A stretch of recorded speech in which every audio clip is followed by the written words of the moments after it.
Friends, அனைவருக்கும் வணக்கம். நம்ம இன்னைக்கு இந்த வீடியோவில் என்ன பார்க்க போகிறோம்னா, கோலம் மாவு நல்லா வெள்ளை கலரில் பளிச்சுன்னு இருக்கிறதுக்கு எந்தெந்த ரேஷியோவில் மிக்ஸ் பண்ணலான்னு பார்க்கலாம் வாங்க. இது பொங்கல் டைம்னால இது மாதிரி கோலம் மாவை ரெடி பண்ணி வச்சிங்கன்னா பொங்கல் போது கோலம் போடுறதுக்கு ஈஸியாக இருக்கும்.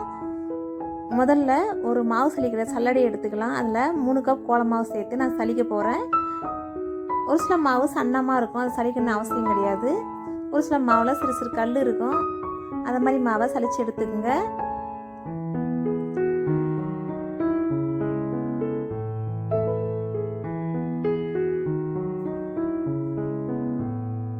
பாருங்க, கொஞ்சமா கல் இருந்தது. இப்போ இந்த மாவோட 1 கப் அரிசி மாவு எடுத்துக்கலாம்.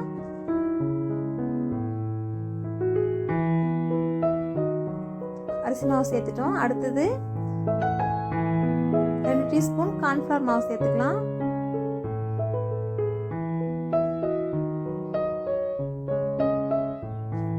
இப்போ இந்த கலவையை நல்லா மிக்ஸ் பண்ணி எடுத்துடலாம். எல்லா மாவையும், அரிசி மாவு, கார்ன்ஃப்ளவர், கோலம் மாவு எல்லாத்தையும் நல்லா கலந்து விட்டுக்கலாம். இந்த ரேஷியோவிலேயே உங்களுக்கு எவ்வளோ மாவு தேவையோ கோலம் மாவு அந்த அளவுக்கு கலந்து நல்லா ஸ்டோர் பண்ணி வச்சுங்க. பொங்கல் டயத்தில் கோலம் போடுறதுக்கு ரொம்ப ஈஸியாக இருக்கும். கோலமும் நல்லா பளிச்சுன்னு வெள்ளையாக இருக்கும் பார்ப்பதுக்கு.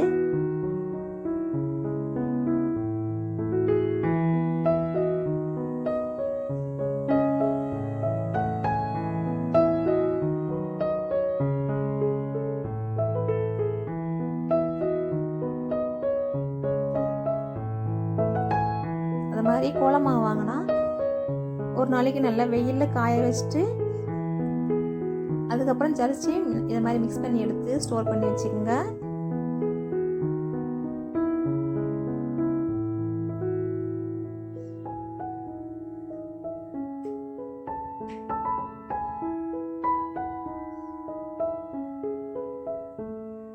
இப்போ இந்த கோலம் மாவு யூஸ் பண்ணி நான் ஒரு கோலம் போட்டு காட்டுறேன் பாருங்க.